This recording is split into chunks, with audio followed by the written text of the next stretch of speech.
Donc bienvenue à cette session donc, sur développer un jeu vidéo quand on n'y connaît rien en jeu vidéo. Donc je m'appelle David Bernstein et je travaille pour la société SWAT, donc une société de services sur Paris. Mark Zuckerberg, chaque année, se lance un défi, créer une intelligence artificielle, lire un certain nombre de livres, etc. Moi, cette année, je me suis dit, comme défi, je vais essayer de créer un jeu vidéo.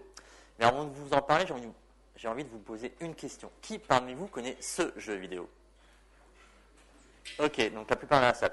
Donc c'est Doom, sorti en 1993, donc le jeu a bientôt 25 ans. Ce qui nous intéresse, en fait, c'est pas vraiment le jeu, c'est plutôt l'équipe qui est derrière le jeu. Donc c'est ID Software et plus particulièrement John Carmack. John Carmack, il n'y a pas si longtemps, a dit développer sur mobile, en fait, c'est une opportunité parce que c'est une plateforme peu puissante, c'est facile de sortir un petit jeu à petit budget. Donc moi, ça m'a parlé. Qu'est-ce que j'ai fait ? J'ai d'abord commencé à créer une petite application. Donc ça, c'est GeoRing. C'est une application qui permet de changer le mode de sonnerie de votre téléphone selon là où vous êtes. C'est-à-dire, par exemple, si vous êtes chez vous, ça met automatiquement en sonnerie. Si vous êtes en conférence, ça met automatiquement en silence. C'est pratique. Malheureusement, GeoRing n'a pas eu le succès escompté. Du coup, j'ai fait une autre application. Ça, c'est une application où quand on tape sur la tête de chat, ça fait juste miaou. Ça sert à rien, mais pourtant, ça a été téléchargé 10 fois plus que GeoRing. Donc, j'ai bien compris, ce qu'il faut faire, c'est des jeux vidéo. Donc, qu'est-ce que j'ai fait ? J'ai commencé à faire mon premier vrai jeu qui est Rotapong. C'est quoi ? C'est un Pong à 360 degrés. Donc, qu'est-ce que j'ai fait pour faire ce jeu ? Par où commencer ? Alors, j'ai commencé par choisir un moteur de jeu. Donc, j'ai choisi libgdx parce que ça correspondait à certaines contraintes. Je peux développer en Java, plus particulièrement en Kotlin. Mais par contre, il faut savoir une chose, c'est que dès que vous allez choisir votre moteur de jeu, vous allez commencer à bien comprendre comment il marche. Tout de suite, vous allez découvrir qu'il y a plein d'autres moteurs de jeu qui font la même chose plus facilement, plus rapidement, quoi que ce soit. Un conseil, il ne faut pas forcément changer de moteur de jeu toutes les semaines parce que sinon ça va pas, vous n'allez pas avancer. Ce n'est pas le moteur de jeu qui va faire le jeu. Ok, donc ça c'est la première base. Après, on va surtout manipuler en fait dans un jeu vidéo, c'est la main loop, la boucle principale, c'est là où on va faire la plupart des choses. Donc dans cette méthode, on va gérer notamment tout ce qui est mise à jour de l'ensemble des entités du jeu. Okay. Et ensuite, généralement, qu'est-ce qu'on fait ? On va opérer le rendu du monde. On va afficher toutes les entités sur l'écran. Et ça, en fait, on va le faire 60 fois par seconde. Okay. Donc visuellement, comment c'est représenté ? On va commencer par exemple à afficher le fond. Et ça va vraiment marcher comme un système de calque. On va faire le fond, on va mettre le décor, on va mettre quelques entités, on va pouvoir mettre l'interface graphique, etc. Dans cette boucle principale, on ne va pas gérer que les entités et l'affichage, mais on va pouvoir gérer également les entrées utilisateurs, la manette, les touches, etc. On va vouloir rajouter des nouveaux ennemis, on va vouloir rajouter d'autres composants d'interface, etc. Et en fait, on commence à voir qu'on a un problème, c'est qu'on va commencer à tout mettre dans cette boucle principale. Le code, il ne va pas réussir à monter à l'échelle. Ça veut dire quoi ? C'est-à-dire que derrière, il va falloir architecturer son code. Et on va commencer à utiliser des patterns de programmation. Et à ce niveau-là, ce que je vous conseille, c'est lire ce bouquin, Game Programming Pattern. C'est disponible gratuitement sur Internet, mais aussi sur d'autres supports, comme EPUB, etc. Ça reprend des design patterns. Alors, rien de nouveau, hein. Vous allez voir le singleton, etc. Mais c'est toujours dans un contexte de jeu vidéo. C'est-à-dire que des patterns que vous utilisez couramment, ça va être vu dans un autre contexte. Des patterns que vous utilisez très peu dans le contexte du jeu vidéo, c'est extrêmement intéressant.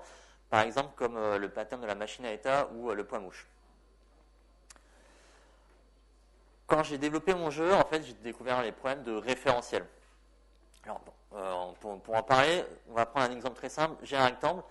Pour moi, quand je le positionne aux coordonnées 0, 0, je pensais que c'était le centre du rectangle. Mais en fait, pas systématiquement. Des fois, c'est en bas à gauche, mais ça peut être aussi en haut à gauche.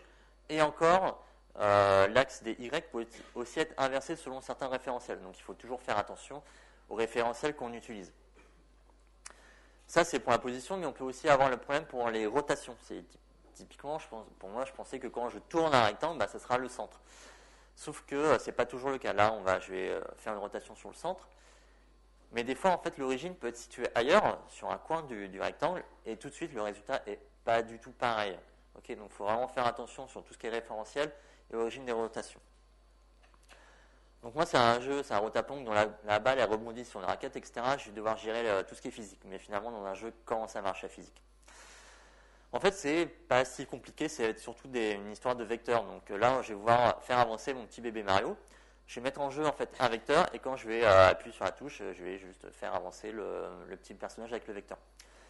Plus compliqué maintenant, si je veux faire sauter le petit Mario. En fait, je vais rajouter des vecteurs. Là, je vais représenter la gravité. Je vais toujours faire avancer mon petit Mario, mais quand je vais appuyer sur la touche de saut, je vais rajouter un vecteur qui va faire monter le petit Mario en l'air et arriver à son apogée. Le vecteur de saut, je vais l'enlever, ce qui fait que naturellement, le petit Mario va redescendre au sol. Okay. Dans un jeu, ce qui est intéressant aussi, et c'est avec les histoires de vecteurs, etc., c'est mettre en œuvre de l'interpolation. Donc les courbes d'interpolation, c'est tout utilisé pour casser les mouvements qu'on trouve trop linéaires. Okay, donc libgdx propose différentes courbes d'interpolation de base. Vous pouvez très bien créer la vôtre si vous voulez. Donc la courbe d'interpolation, ça peut être utilisé pour bouger un objet, changer la taille d'un objet, etc. C'est vraiment tout ce qui est mouvement.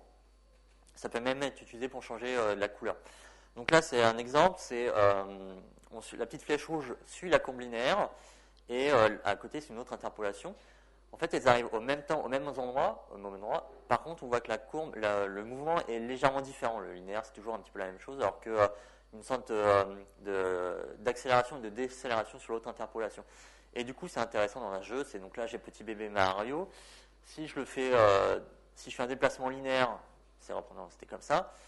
Mais si je commence à faire un comparo avec le déplacement linéaire et non linéaire, ça arrive au même endroit, au même moment, mais on sent que la course, c'est pas la même. Le mouvement est différent. Et ça, c'est super intéressant pour les jeux, c'est de mettre ce genre de petites différences, d'impression d'accélération, etc. Dans mon Pong, j'ai dû gérer des collisions, mais comment ça marche un moteur de collision? Alors, exemple, on va prendre la raquette, une balle. On a les coordonnées x, y de la balle, on a les coordonnées x, y de la raquette, et finalement, tout ce que j'ai à faire, c'est à regarder si les coordonnées y et x sont entre celles de la raquette. Là, du coup, je peux détecter une collision. Ça, c'est parfait. Autre exemple, maintenant, je prends la raquette, mais je vais légèrement la faire pivoter. Est-ce que ça marche toujours? Pas du tout. Par exemple, ici, la collision, les coordonnées x et y de la balle sont bien entre les coordonnées de la raquette. Donc, normalement, je devrais détecter une collision, mais en fait, ce n'est pas le cas. Donc du coup, j'ai fait une autre stratégie pour savoir s'il y avait une collision ou non. Qu'est-ce que j'ai fait? J'ai interpolé le point de contact, j'ai ensuite calculé la normale du point de collision, ensuite calculé le vecteur inverse pour définir le mouvement de rebond, etc., etc. Bref, vous avez bien compris, tout ça c'est surtout des maths vectorielles. Et quand on se relance dans les maths vectorielles alors qu'on n'a pas fait depuis longtemps, c'est compliqué, et tout ce que je vous conseille, c'est de vous replonger dans vos bouquins de collège, lycée. Ça, c'est donc si vous faites des collisions à la main, mais vous pouvez très bien utiliser un moteur de collision préfet. Par exemple, le moteur le plus connu, c'est Box2D. Ça marche en plus avec libgdx, mais grosso modo, il existe dans différents moteurs. Et c'est assez simple. C'est grosso modo, vous créez des entités, vous pouvez y attacher des sprites, des images, et tout de suite, vous avez déjà un jeu qui gère les collisions. C'est très simple, c'est facile. D'ailleurs, Box2D, c'est grosso modo, c'est le type de moteur de collision qui est utilisé dans des jeux comme Angry Birds. Sauf qu'un moteur de collision, c'est bien, comme Box2D, mais c'est pas idéal pour tous les cas, c'est pas adapté pour tous les jeux. Par exemple, pour mon jeu de plateforme, mon petit bébé, Mario, je veux qu'il saute sur les plateformes, mais je veux qu'il puisse traverser la plateforme. Ça, typiquement, avec un moteur de collision, ça va être compliqué à mettre en œuvre parce que systématiquement, il va vouloir empêcher le petit bébé Mario de passer à travers. Tout ça pour dire, les moteurs de collision, c'est bien, mais il faut choisir le bon qui est adapté à votre utilisation. Moi, je viens du back-end et j'utilise beaucoup le debugger, sauf que débugger dans un jeu vidéo, c'est complètement différent. Si je mets un point d'arrêt, déjà, il va s'arrêter 60 fois par seconde, c'est très fastidieux. Et en plus, les informations que je vais avoir, ça va être surtout des coordonnées, et c'est pas forcément très parlant, surtout quand j'ai pas l'affichage à côté. C'est vite insignifiant. Donc, qu'est-ce que j'ai fait? C'est que dans mon jeu, j'ai commencé à mettre des informations visuelles. Donc ça, c'était un autre prototype de jeu. Et tout de suite, je rajoute des informations, par exemple, sur où est-ce que je peux taper. Okay, je vois exactement les zones où je peux taper, si c'est bien détecté, etc. Je peux utiliser d'autres indicateurs visuels. Typiquement ici, là, j'indique où est-ce que je clique et où est-ce que je déplace le curseur sur la zone. Ça permet de vraiment voir que le mouvement, s'il est pris en compte, s'il est correctement pris en compte, et l'effet que ça fait sur les autres entités. Sur un jeu, on va manipuler ce qu'on appelle des assets. Donc, c'est des éléments, ça peut être des éléments graphiques, ça peut être des éléments de son, etc. On va prendre un exemple, ça c'est juste un asset, c'est juste un personnage. Sauf qu'en fait, ce personnage, il peut être animé. Et ça veut dire quoi, une animation? Qu'est-ce qui se cache derrière une animation? En fait, c'est un ensemble d'images. Tout de suite, on voit qu'il y a pas mal de contenu à créer juste pour une animation. Et ça, c'est justement une seule animation. Il va falloir créer des images pour les différentes animations, les différentes situations. Et ça, on parle uniquement du personnage principal du jeu. Donc, il ne faut pas oublier les décors, les ennemis, etc. Donc, grosso modo, créer un jeu, c'est aussi passer beaucoup de temps à faire du graphisme. Ça, il ne faut pas l'oublier. C'est compliqué. Et ça, c'est uniquement pour le graphisme du jeu. Parce que vos jeux, vous voulez que les gens y jouent. Donc, il va falloir en parler. Donc, il va falloir faire du marketing. Donc, il va falloir faire du graphisme uniquement pour le marketing.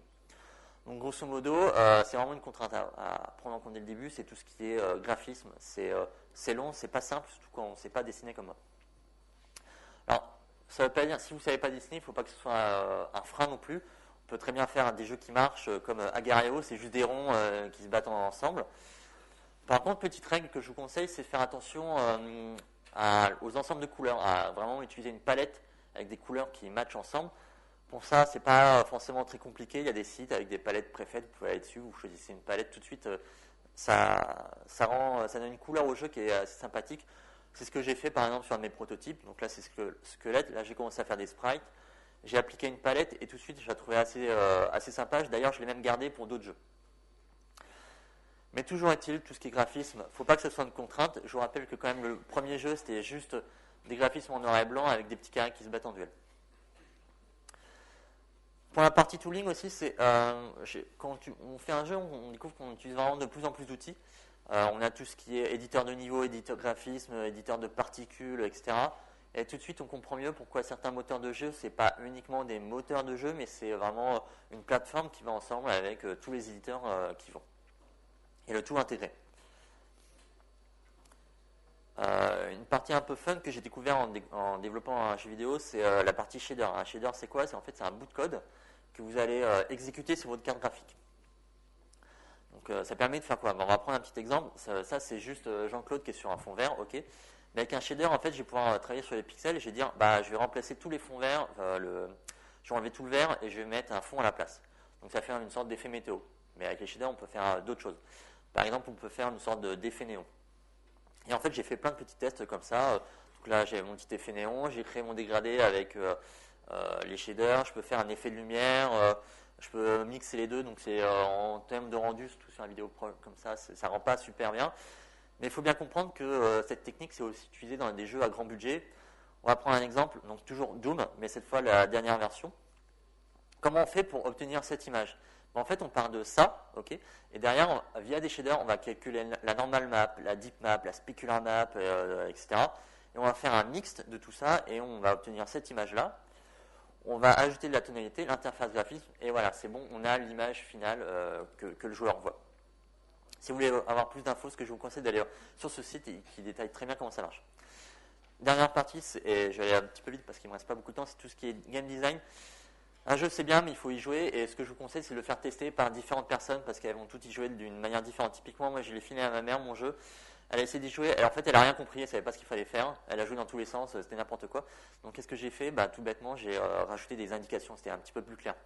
Mais même après, elle a essayé d'y jouer, elle ne comprenait toujours pas, elle mettait le curseur dans tous les sens, c'était vraiment, vraiment pas clair. Donc j'ai itéré, j'ai rajouté des meilleures indications sur l'écran. C'était bien, mais elle ne savait toujours même pas comment démarrer le jeu. C'est normal, en fait, il manquait une indication pour dire, ok, si tu veux démarrer le jeu, il suffit de taper sur l'écran et c'est parti. Et même, c'était pas encore idéal parce que quand elle jouait, ça allait trop vite, la balle allait trop vite et ne comprenait pas ce qu'il fallait faire. Donc j'ai pris le retour utilisateur et qu'est-ce que j'ai fait? C'est que la balle au début, elle est très lente et elle accélère avec le temps. Donc faire un jeu vidéo, finalement, c'est quoi? C'est des maths, du graphisme, du design. Mais qu'est-ce qu'il faut faire pour rendre un jeu amusant? Ça, je n'ai pas encore la recette magique. Je pense qu'il faut faire des jeux pour vraiment l'obtenir. Mais en tout cas, une chose est sûre, c'est qu'on peut faire des jeux sur tout et rien. Par exemple, sur des jeux aussi durs que le contrôle de papier à la frontière, des jeux de réflexion avec Lara Croft, ou encore un jeu uniquement avec un seul bouton. Bref, si vous voulez faire un jeu, uniquement votre imagination, la seule limite. Merci pour votre attention.